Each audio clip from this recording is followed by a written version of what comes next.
मंचावर बसलेले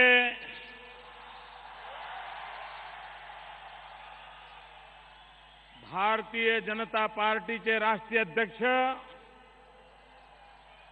आदरणीय राजनाथ सिंह जी, आदरणीय नितिन गडकरी जी, श्रीमान गोपीनाथ जी मुंडे, श्री राजीव प्रताप रूडी जी, श्रीमान देवेंद्र जी, श्रीमान एकनाथ खड़से जी, भाई विनोद तावड़े जी, भाई आशीष शेलार जी, मंचावर बसलेले सगळे वरिष्ठ नेतेगण,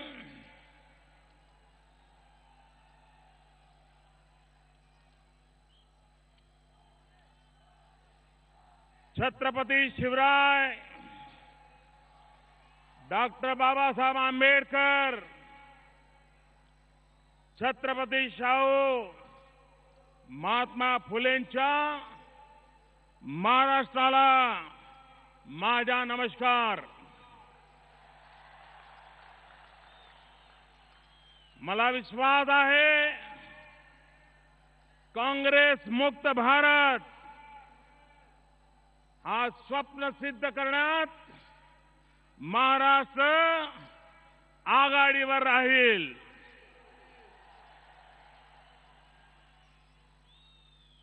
भाइयों बहनों,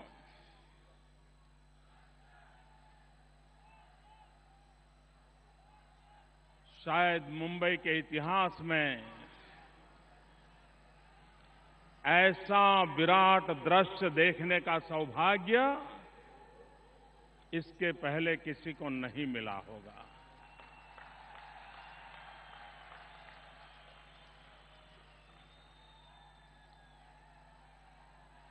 जहां तक नजर पहुंच रही है,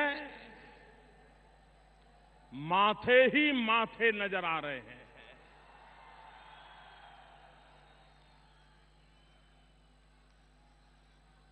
मैं महाराष्ट्र प्रदेश भारतीय जनता पार्टी, मुंबई प्रदेश भारतीय जनता पार्टी, उन सभी कार्यकर्ताओं को अनेक अनेक अभिनंदन करता हूं कि उन्होंने इस ऐतिहासिक घटना को साकार करने के लिए जी जान से कोशिश की, सफलता पाई और एक अभूतपूर्व विश्वास के साथ परिवर्तन का संकल्प लेकर के यहां से लाखों लोग महाराष्ट्र की गली गली में पहुंचेंगे, ऐसा मेरा पूरा विश्वास है. भाइयों बहनों,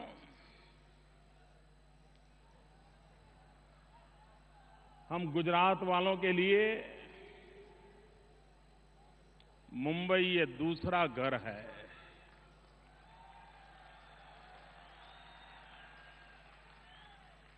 और मैं तो हमेशा अनुभव करता हूं कि गुजराती भाषा का जितना लालन पालन मुंबई में होता है, ऐसा लगता है मुंबई ये गुजराती भाषा का मायका है. इतना लालन पालन होता है. और वैसे भी 1960 के पहले हम एक ही तो राज्य के हिस्से थे, हम बृहद महाराष्ट्र के हिस्से थे. 50 साल पूर्व हम अलग हुए. महाराष्ट्र हमारा बड़ा भाई है, गुजरात छोटा भाई है.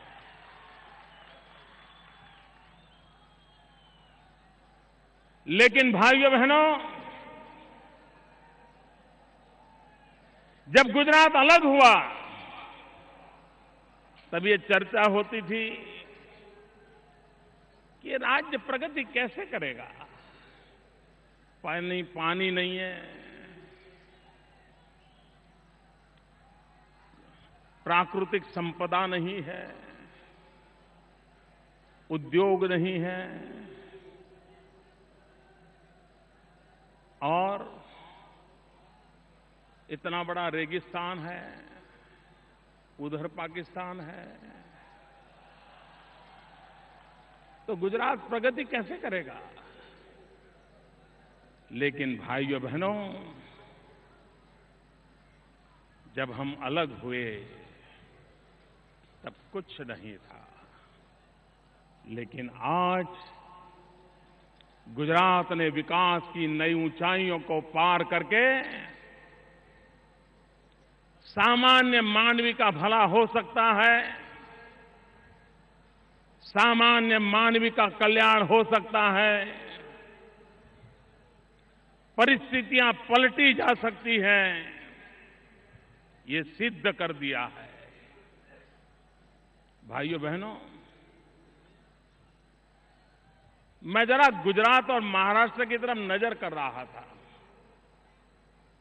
और शायद मीडिया के मित्रों का भी कभी इस बात पर ध्यान नहीं गया होगा, मेरा भी नहीं गया था।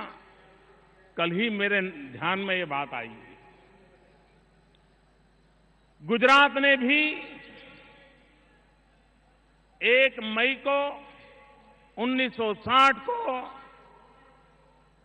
एक स्वतंत्र राज्य के रूप में यात्रा शुरू की थी। महाराष्ट्र ने भी 1 मई 1960 को स्वतंत्र राज्य के रूप में यात्रा शुरू की थी। इतने वर्षों में गुजरात में 14 मुख्यमंत्री बने, लेकिन महाराष्ट्र में इतने वर्षों में 26 मुख्यमंत्री बने। अब बताइए,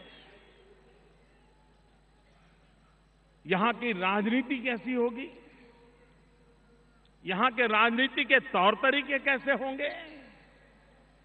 इतने ही समय काल में गुजरात में सिर्फ 14 मुख्यमंत्री, महाराष्ट्र में 26 मुख्यमंत्री।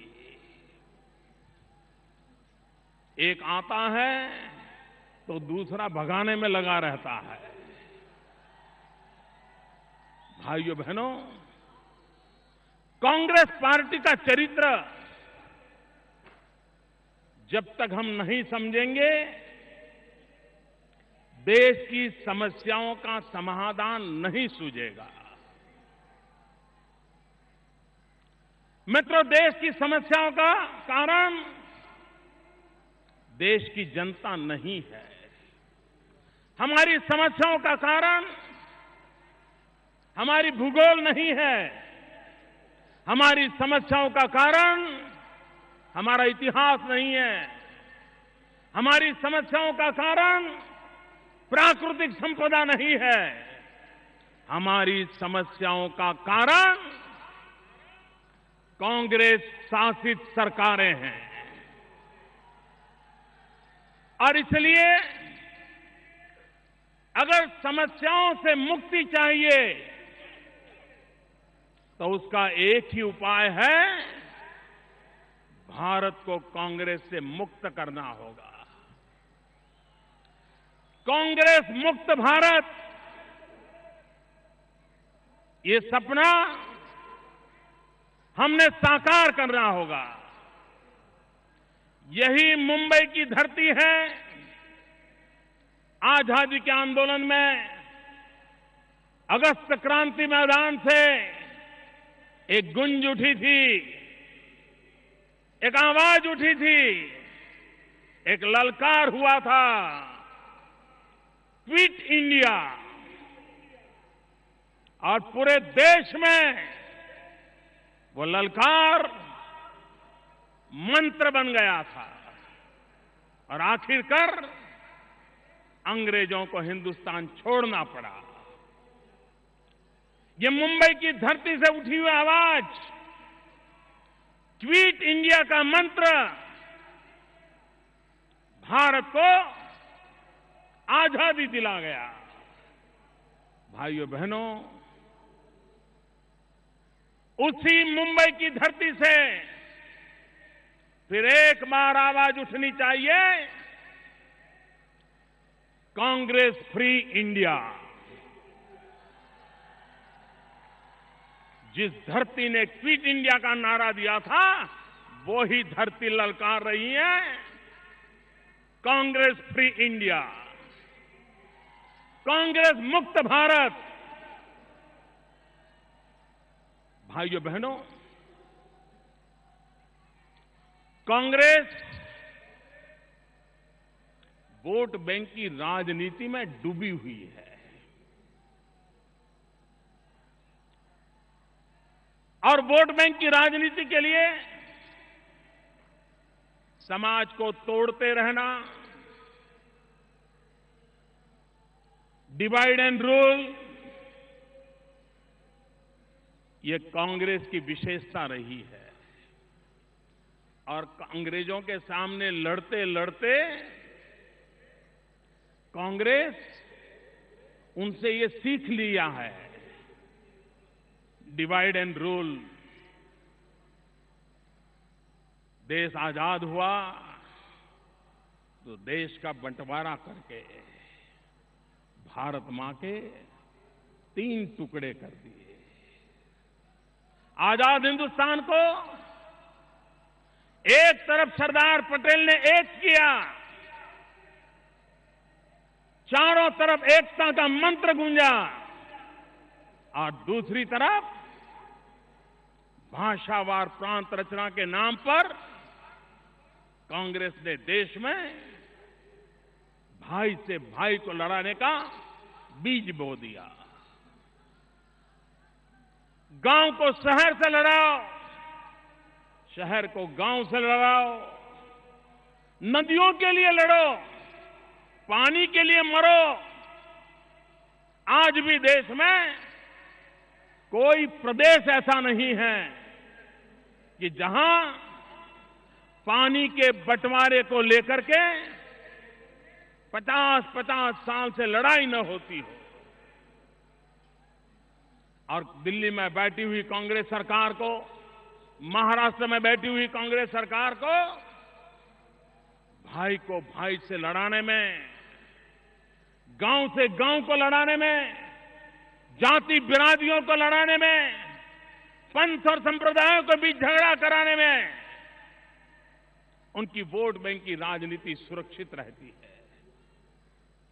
और इसलिए कांग्रेस पार्टी वोट बैंक की राजनीति में डूबी हुई है। भाइयों बहनों, जब तक वोट बैंक की राजनीति से हम देश को मुक्त नहीं कराएंगे और देश को विकास की राजनीति के रास्ते पर नहीं ले जाएंगे, देश की समस्याओं का समाधान नहीं होगा।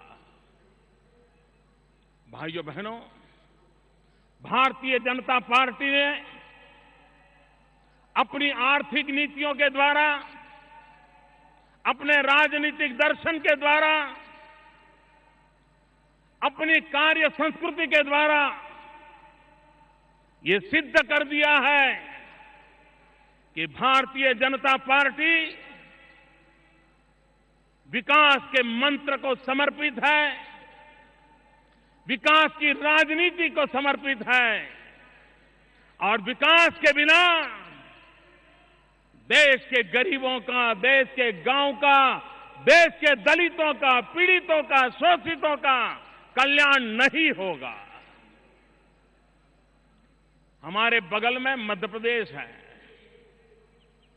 अगर मैं गुजरात की चर्चा करूं तो कुछ लोगों के पेट में दर्द होना शुरू हो जाता है, इसलिए मैं गुजरात की चर्चा करना नहीं चाहता हूं। मैं आज मध्य प्रदेश की चर्चा करना चाहता हूं। मध्य प्रदेश बीमारू राज्य माना जाता था। कांग्रेस पार्टी के शासन ने मध्य प्रदेश को बीमारू राज्य बना दिया था, लेकिन शिवराज सिंह के नेतृत्व में भारतीय जनता पार्टी ने विकास की यात्रा को आगे बढ़ाया। आज मध्य प्रदेश बीमारू राज्य के कलंक से मुक्त हो गया। भाइयों बहनों, मध्य प्रदेश में खेती के क्षेत्र में, कृषि के क्षेत्र में कोई ज्यादा प्रगति नहीं होती थी, लेकिन शिवराज सिंह की सरकार ने, भाजपा की मध्य प्रदेश की सरकार ने सिंचाई के काम को बल दिया। अधिकतम भूमि में इरिगेशन के लिए धन खर्च किया। और भाइयों बहनों, आज मैं गर्व से कहता हूं, कोई जमाना था पंजाब, हरियाणा, उत्तर प्रदेश धान की खेती में नंबर 1 माना जाता था। देश के अन्न के भंडार इस राज्यों से भरे जाते थे। आज भारतीय जनता पार्टी की मध्य प्रदेश की सरकार के प्रयत्नों से, भारतीय जनता पार्टी की छत्तीसगढ़ की सरकार के प्रयत्नों से गेहूं और चावल ऐतिहासिक उत्पादन करके देश के अन्न के भंडार भरने का काम इन सरकारों ने किया है, वहां के किसानों ने किया है, वहां के नागरिकों ने किया है। क्या कारण है कि महाराष्ट्र में सिंचाई के सारे प्रोजेक्ट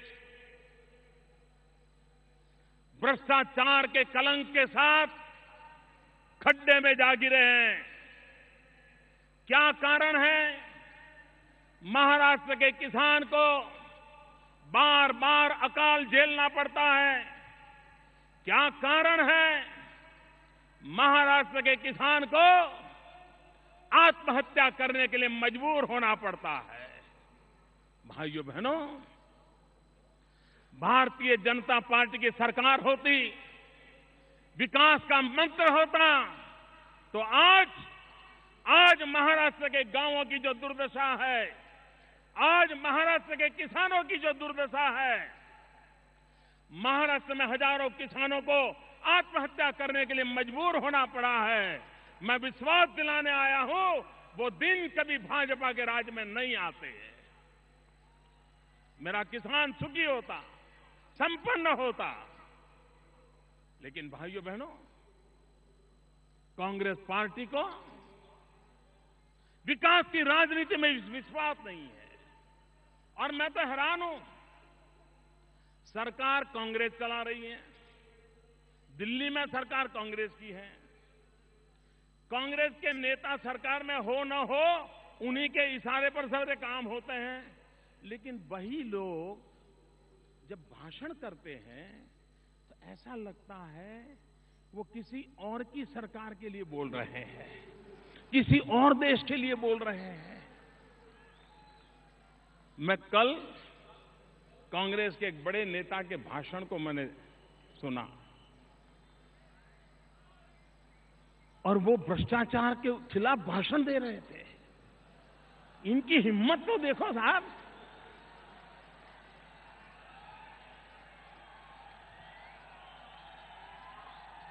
कोई ऐसी हिम्मत नहीं कर सकता।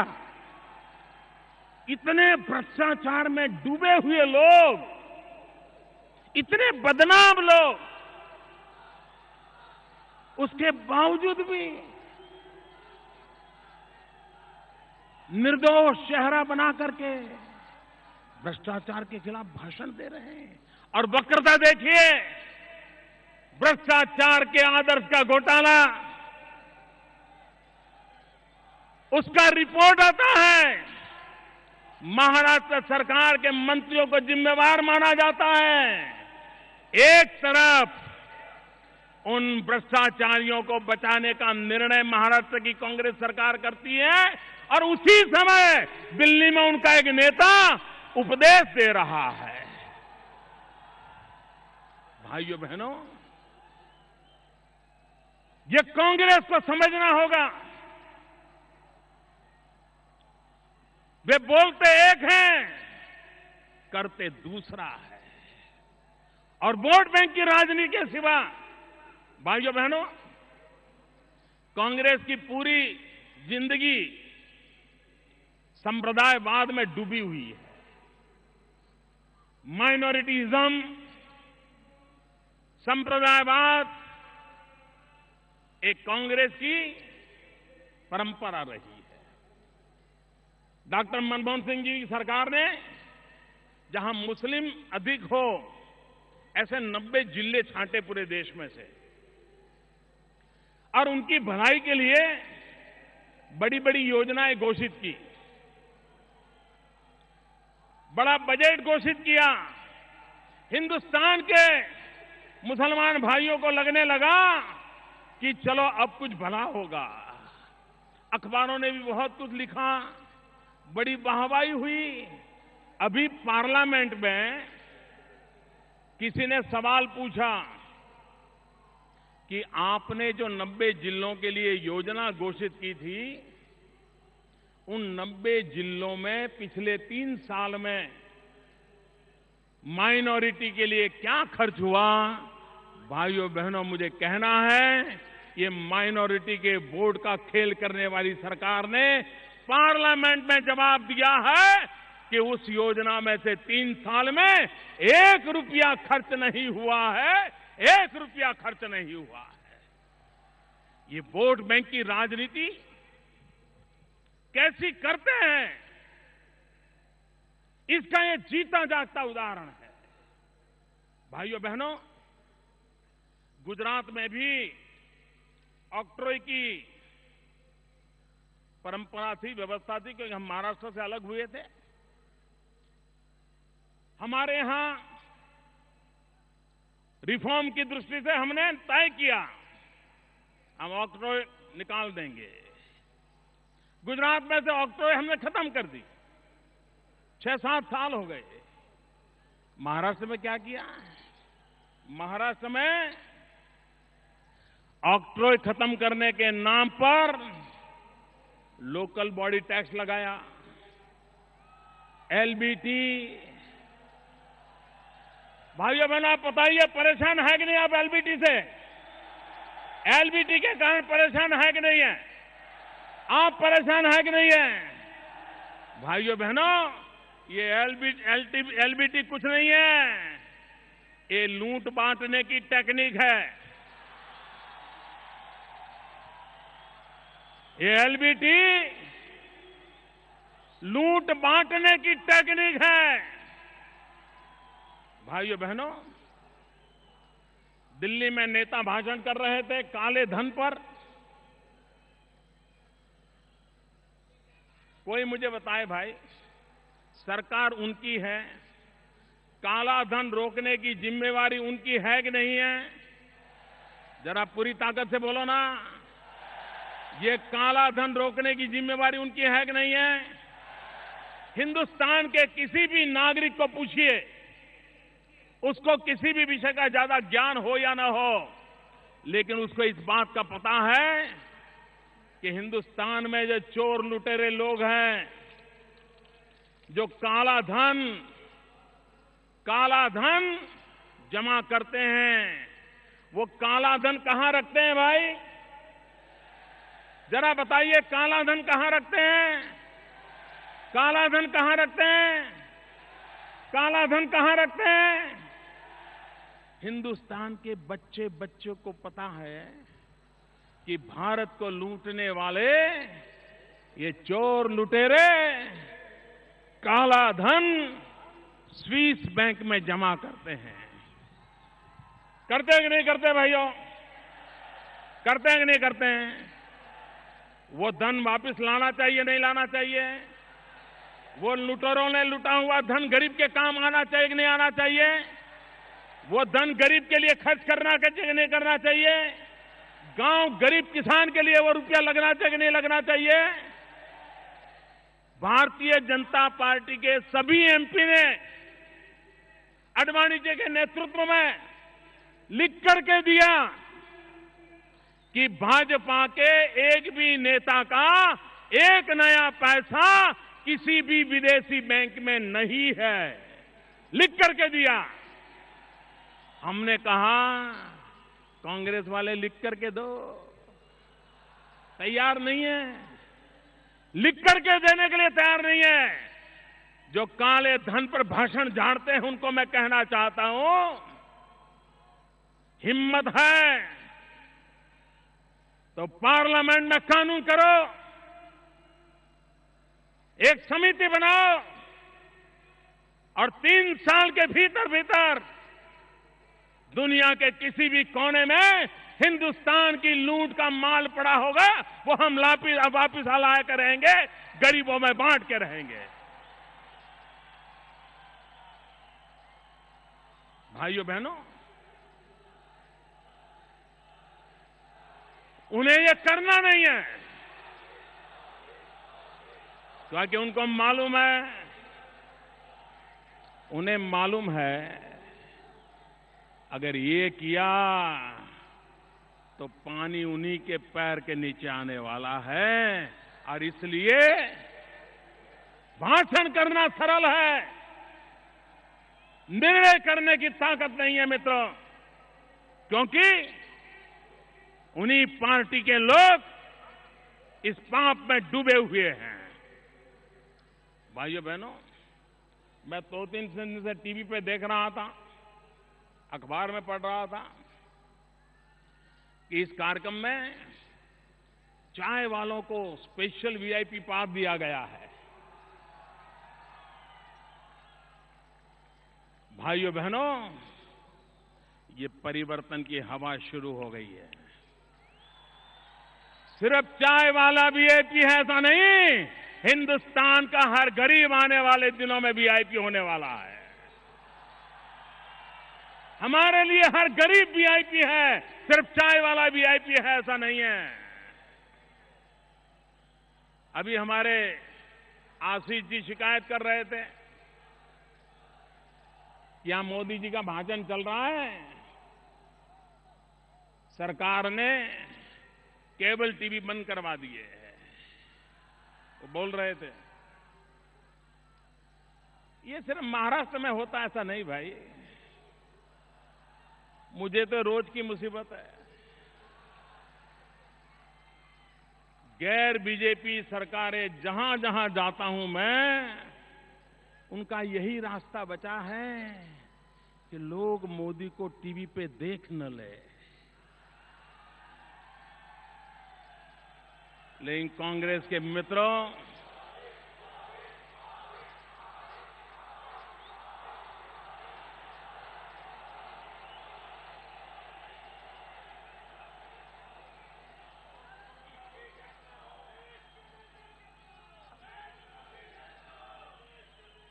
कांग्रेस के मित्रों, कान खोल करके सुन लो, टीवी के पर्दे पर मोदी हो या ना हो, मोदी देश की जनता के दिलों में जगह बना चुका है।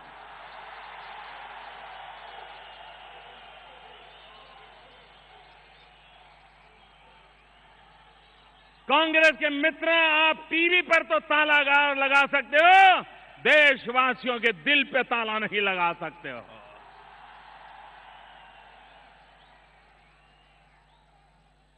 भाइयों बहनों, आज देश के सामने एक सबसे बड़ी समस्या है बेरोजगारी। देश का नौजवान रोजगार के लिए तरस रहा है,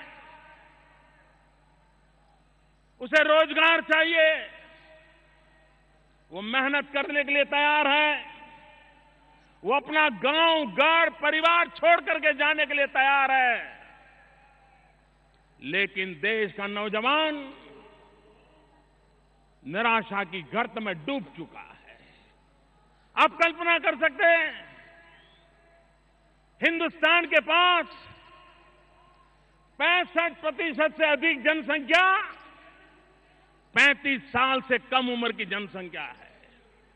जिस देश के पास इतनी युवा शक्ति हो, जो देश दुनिया का सबसे युवा हो, वह देश दुनिया में क्या कमाल नहीं कर सकता भाइयों। आप मुझे बताओ नौजवानों को रोजगार का अवसर मिलना चाहिए कि नहीं मिलना चाहिए? नौजवान को काम मिलना चाहिए कि नहीं मिलना चाहिए? नौजवान को सम्मान से जीने का अवसर मिलना चाहिए कि नहीं मिलना चाहिए? लेकिन भाइयों बहनों, दिल्ली सरकार के पास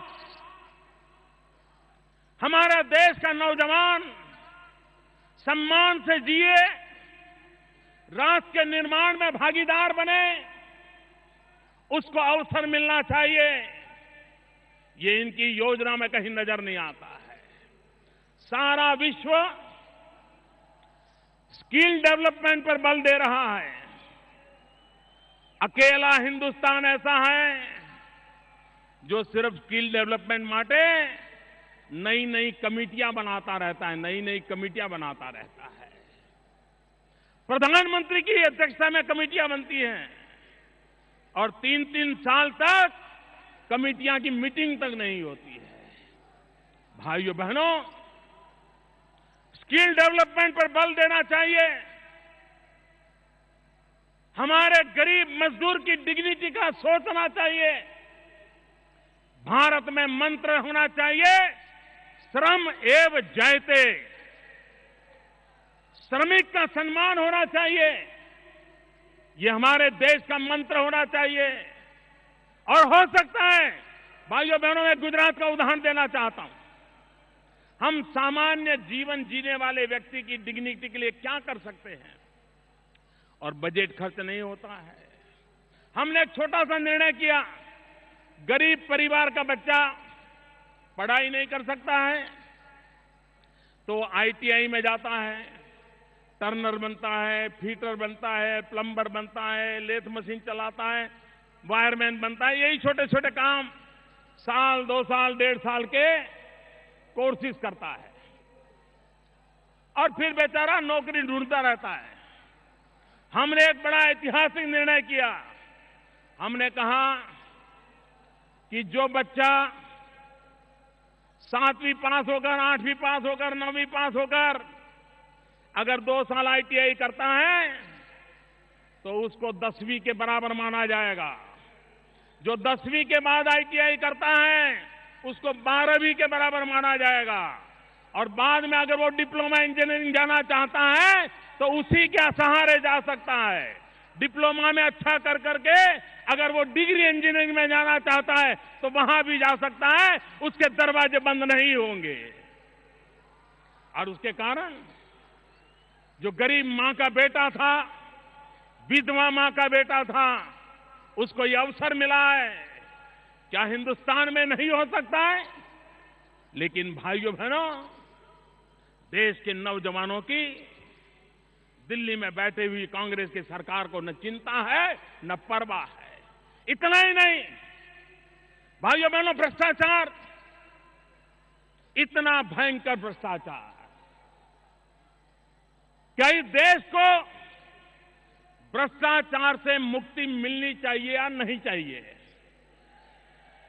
भ्रष्टाचार जाना चाहिए, भ्रष्टाचार खत्म होना चाहिए। हो सकता है दोस्तों, मैं आपको उदाहरण देता हूं, हो सकता है। भाइयों बहनों, महाराष्ट्र और गुजरात मैं एक बड़ा मजेदार उदाहरण देता हूं आपको। हमारे गुजरात में चेक पोस्ट है भिलाड़ में, और आपके महाराष्ट्र में चेक पोस्ट है अछाड़ में। एक ही रोड पर उधर गुजरात का चेक पोस्ट है, 2 किलोमीटर यहां महाराष्ट्र का चेक पोस्ट है। दूसरा, गुजरात में सोनगढ़ में चेक पोस्ट है और महाराष्ट्र में नवापुर में चेक पोस्ट है। उस रास्ते पर जो व्हीकल गुजरात के चेक पोस्ट पर आते हैं, वही व्हीकल महाराष्ट्र के चेक पोस्ट पर आते हैं। जितना रेट गुजरात के चेक पोस्ट पर होता है उतना ही रेट महाराष्ट्र के चेक पोस्ट पर होता है। लेकिन गुजरात के चेक पोस्ट पे और महाराष्ट्र के चेक पोस्ट पर फर्क ये है कि हमारे चेक पोस्ट पर टेक्नोलॉजी है, इंफॉर्मेशन टेक्नोलॉजी का नेटवर्क है, ह्यूमन इंटरवेंशन कम है, सारी चीजें मशीन से होती हैं, और महाराष्ट्र में चेक पोस्ट पर मैन्युअल होता है। और परिणाम क्या है मित्रों, पिछले 10 साल में महाराष्ट्र के चेक पोस्ट की इनकम 437 करोड़ है, 437 करोड़, और गुजरात के चेक पोस्ट की इनकम है 1470 करोड़। महाराष्ट्र से उसी चेक पोस्ट पर गुजरात की इनकम 1033 करोड़ रुपया ज्यादा है। आप मुझे बताइए, ये महाराष्ट्र के 1033 करोड़ रुपया गए कहां गए भाई? ये कांग्रेस ने जवाब देना चाहिए कि नहीं देना चाहिए? हिसाब देना चाहिए कि नहीं देना चाहिए? भाइयों बहनों, ऐसा नहीं है कि समस्याओं का समाधान नहीं है। आज आप कोई भी नौजवान होगा, कितनी ही डिग्री पास की होगी, लेकिन वो बेचारा अप्लाई करता रहता है नौकरी के लिए। नौजवान अप्लाई करते रहते हो ना, नौकरी लिए अप्लाई करते हो ना, अप्लाई करते हो, एग्जाम देते हो, फिर भी भरोसा है नौकरी मिलने का? जरा बोलो ना, है भरोसा? मार्क्स अच्छे हैं, एग्जाम दी है, पेपर अच्छा गया है, लेकिन इंटरव्यू आने से पहले खोजता है यार कोई पहचान वाला ढूंढना पड़ेगा, कोई सिफारिश करने वाला ढूंढना पड़ेगा। अगर सिफारिश नहीं होगी तो एग्जाम में मार्क्स कितने ही क्यों ना आए हो, सिफारिश के बिना नौकरी मिलनी नहीं है। और सिफारिश के लिए क्या चाहिए? महात्मा गांधी चाहिए, महात्मा गांधी वाली नोटों का बंडल चाहिए। महात्मा गांधी की तस्वीर वाली नोटों का बंडल नहीं है तो इंटरव्यू में कुछ नहीं होता है। यह हालत है कि नहीं मित्रों? यह हालत है कि नहीं? गरीब मां का बेटा सिफारिश कहां से लाएगा?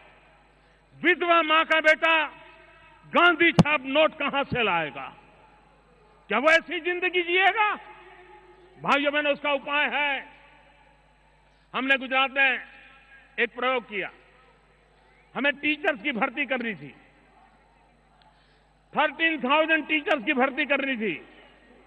हमने तय किया हम कोई इंटरव्यू नहीं लेंगे, नो इंटरव्यू। सबको कह दिया कि इतनी इतनी जानकारी कंप्यूटर में डाल दो। सब नौजवानों ने कंप्यूटर में जानकारी डाल दी और हमने लाखों नौजवानों ने कंप्यूटर में अपनी जानकारी डाल दी। हमने कंप्यूटर को पूछा इसमें सबसे अच्छे मार्क्स वाले पहले 13,000 कौन है, लिस्ट निकालो। कंप्यूटर ने जिसकी लिस्ट निकाली उसके घर नौकरी का ऑर्डर चला गया, वो टीचर बन के आज काम कर रहा है। मित्र, कौन कहता है भ्रष्टाचार नहीं जा सकता है? भाइयों बहनों, अगर एक बार देश तय करे कि हमें इन परिस्थितियों को पलटना है तो भाइयों बहनों स्थितियां बदली जा सकती है। यहां महाराष्ट्र में आपको 24 घंटे बिजली मिलती है भैया? जरा बोलो तो। गांव में बिजली आती है? नहीं आती है ना? आपके पड़ोस में गुजरात में 365 दिन 24 घंटे बिजली मिलती है, 24 घंटे बिजली मिलती है। मैं कभी बाय रोड सापुतारा से कभी शिरडी गया, कभी नासिक गया, तो रास्ते में जो गांव के बोर्ड लगे रहते थे, तो मैंने एक बार पूछा, मैंने कहा भाई अब ये गांव महाराष्ट्र का है, गुजरात का पता कैसे चलता है? सारे बोर्ड एक जैसे हैं। तो मुझे लोगों ने कहा साहब इसके लिए बोर्ड देखने की जरूरत नहीं है। जिस गांव में अंधेरा है वो महाराष्ट्र है, जिस गांव में उजाला है वो गुजरात है। क्यों भाइयों? और उसका कारण है इनकी नीतियां जिम्मेवार है। भाइयों बहनों, आपको मालूम होगा एक सरदार सरोवर डैम गुजरात में बना है नर्मदा नदी के ऊपर। उस डैम में बिजली भी पैदा हो रही है और उस बिजली का कुछ हिस्सा महाराष्ट्र के अभी अधिकार है। जितनी ज्यादा बिजली पैदा होगी इतनी ज्यादा बिजली महाराष्ट्र को मिलेगी। लेकिन बिजली पैदा करने के लिए पानी चाहिए। अब सरदार सरोवर डैम पर सारा कंस्ट्रक्शन हो चुका है, गेट लगाना बाकी है, सिर्फ गेट लगाना। 5 साल हो गए। दिल्ली की कांग्रेस की सरकार राजनीतिक कारणों से गेट खड़े करने की परमिशन नहीं देती है। हमने कहा साहब गेट लगाने दीजिए। मैंने प्रधानमंत्री को कहा कि गेट लगाने दीजिए। अगर आपको लगता है कि पानी भरने से पीछे किसी गांव को परेशानी हो रही है तो दरवाजा बंद नहीं करेंगे, पानी को जाने देंगे, लेकिन लगाने तो दो। क्योंकि वो गेट इतने बड़े हैं कि लगाने में भी 3 साल लग जाएंगे। गेट तैयार पड़े हैं, 6 साल से परमिशन नहीं मिल रही है।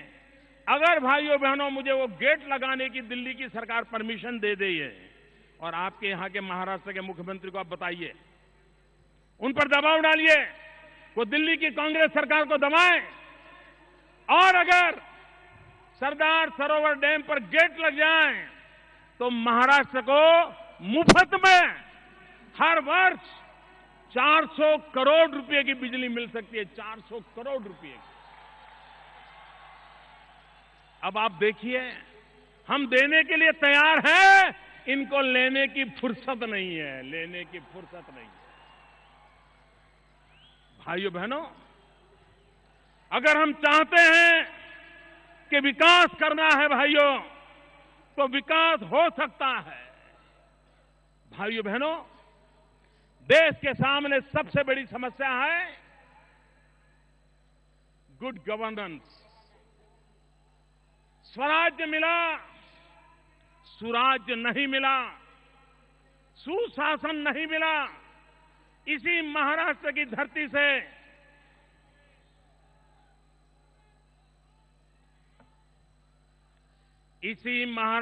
धरती से लोकमान्य तिलक ने एक मंत्र दिया था, स्वराज मेरा जन्मसिद्ध अधिकार है। भाइयों बहनों, स्वराज मेरा जन्मसिद्ध अधिकार लेकर के देश लड़ता रहा, स्वराज मिला। आज समय की मांग है, हम सब ललकार करें कि स्वराज्य ये मेरा जन्मसिद्ध अधिकार है। आजादी के पहले स्वराज्य हमारा जन्मसिद्ध अधिकार था, आजादी के बाद सुराज्य हमारा जन्मसिद्ध अधिकार है। आज सारी समस्याओं की जड़ में हमारा बैड गवर्नेंस है। और भाइयों बहनों, शरीर कितना ही स्वस्थ क्यों न हो, कितना ही मजबूत दिखता क्यों न हो, वजन अच्छा हो, ऊंचाई अच्छी हो, नींद अच्छी आती हो, सांस ठीक हो, सब ठीक हो, लेकिन एक बार अगर डायबिटीज हो जाए तो दिखने में तो कोई फर्क नहीं पड़ता है, लेकिन बारी बारी से सैकड़ों बीमारियों का वो घर बन जाती है। शरीर में सैकड़ों बीमारियां घुस जाती हैं, धीरे धीरे सारा शरीर नष्ट हो जाता है। ये बैड गवर्नेंस भी डायबिटीज जैसा है। राज्य के अंदर ये बैड गवर्नेंस डायबिटीज की तरह हर बीमारियों का कारण बन जाता है। और इसलिए भाइयों बहनों, जब तक हम सुशासन की राजनीति को नहीं करेंगे, सुशासन को लेकर के नहीं चलेंगे, तब तक भाइयों बहनों हम देश का भला नहीं कर सकेंगे। और इसलिए भाइयों बहनों, मैं आज जब आपके पास आया हूं तब गुड गवर्नेंस पर बल देने की बात करने आया हूं। भाइयों बहनों, दो विजन में क्या फर्क होता है आप देखिए। एक तरफ भारत की आन बान शान आईएनएस विक्रांत, हिंदुस्तान की सेना जिसके लिए गर्व करती है, युद्ध के मैदान में भारत को गौरव दिलाने वाला आईएनएस विक्रांत, आज दिल्ली की सरकार इस ऐतिहासिक धरोहर को टुकड़े टुकड़े करने पर तुली हुई है। उसको बेच करके टुकड़े करने की योजना बना रही है। और दूसरी तरफ गुजरात की सोच देखिए। हम हिंदुस्तान के कोने कोने से किसान से लोहे का टुकड़ा मांग करके उससे भव्य इमारत बनाने का सपना देख रहे हैं। इतिहास की धरोहर पैदा करने का सपना देख रहे हैं। हम टुकड़े ला करके एकता का सपना साकार करना चाहते हैं, इतिहास की विरासत को जिंदा करना चाहते हैं। और ये लोग इतिहास की विरासत को टुकड़े टुकड़े करके बांटने की योजना कर रहे हैं। ये विजन में फर्क होता है। भाइयों बहनों, आज जब मैं मुंबई की धरती पर आया हूं तो मैं बॉलीवुड को याद करना चाहता हूं मित्रों, फिल्म इंडस्ट्री को याद करना चाहता हूं। भाइयों बहनों, ये फिल्म इंडस्ट्री का शताब्दी का वर्ष है। दुनिया में इतनी भाषाओं में फिल्म बनती हो, इतनी मात्रा में फिल्म बनती हो, ऐसा विश्व में कहीं नहीं है। हमारे पास एक अनमोल खजाना है, अनमोल ताकत है। अगर विजन होता, समझदारी होती और दिल्ली की सरकार ने, महाराष्ट्र की सरकार ने फिल्म इंडस्ट्री की शताब्दी को नई ऊंचाइयों पर ले जाने का एक महत्वपूर्ण मुकाम बनाया होता, सेमिनार हुए होते, टेक्नोलॉजी के संबंध में बातें हुई होती, भारत के निर्माण में उनके योगदान की बातें हुई होती, नए सपने देखे गए होते। क्या भाइयों बहनों इतनी फिल्में बन रही हैं? क्या एक हिंदुस्तान में फिल्म यूनिवर्सिटी होनी चाहिए कि नहीं होनी चाहिए? एक full fledge university film industry के लिए, ह्यूमन रिसोर्स डेवलपमेंट के लिए, टेक्नोलॉजिकल रिसर्च के लिए, हिस्ट्री की रिसर्च के लिए होनी चाहिए कि नहीं होनी चाहिए? लेकिन भाइयों बहनों, ये वोट बैंक की राजनीति में डूबे हुए लोग इतने महत्वपूर्ण अवसर को भी उन्होंने खो दिया, क्योंकि वो वोट बैंक की राजनीति में डूबे हुए हैं। भाइयों बहनों, आज मैं आपको एक नारा बुलवाना चाहता हूं। बोलेंगे? पूरी ताकत से बोलेंगे? पूरी ताकत से बोलेंगे भैया? देखिए, चुनाव में दल के लिए वोट मांगे जाते हैं। इतने सारे चुनाव हुए देश में, दल के लिए वोट मांगे गए हैं। लेकिन मैं चाहता हूं 2014 के चुनाव में दल के लिए वोट न मांगा जाए, देश के लिए वोट मांगा जाए। दल से बड़ा देश होता है। और इसलिए भाइयों बहनों, हम एक मंत्र लेकर के जाना चाहते हैं। 2014 के चुनाव में मुंबई से उठी हुई आवाज हिंदुस्तान में पहुंचाना चाहते हैं। और हम देश को कहना चाहते हैं कि 2014 के चुनाव में दल के लिए नहीं, देश के लिए वोट करिए। और हम कहना चाहते हैं, vote for India, vote for India. भाइयों बहनों, मैं बोलता हूं, आप पीछे बोलना वोट फॉर इंडिया। बोलेंगे? आपको बोलना है वोट फॉर इंडिया, बोलेंगे? वंशवाद से मुक्ति के लिए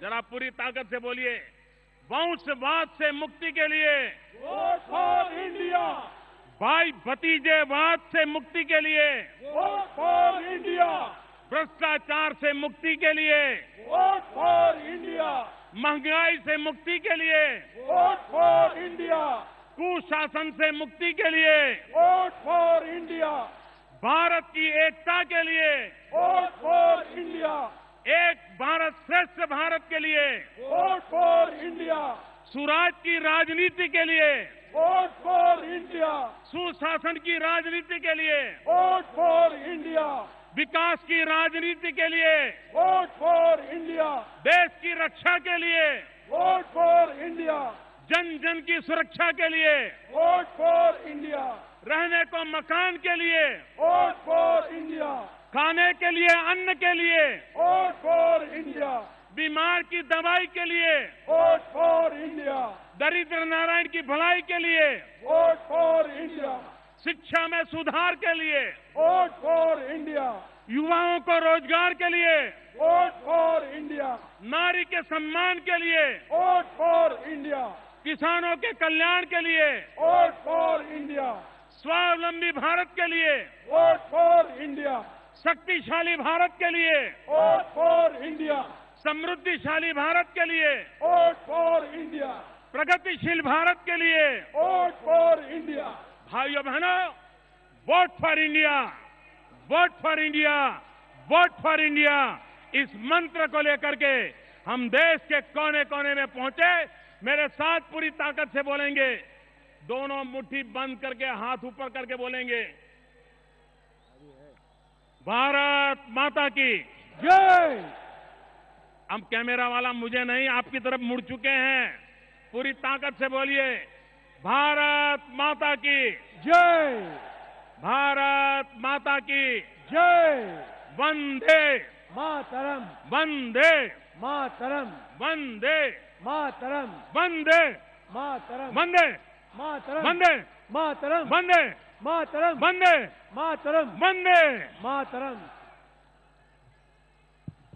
बहुत बहुत धन्यवाद आदरणीय नरेंद्र भाई जी, आपके इस विचार के कारण पूरे महाराष्ट्र में जोश उत्पन्न हुआ है।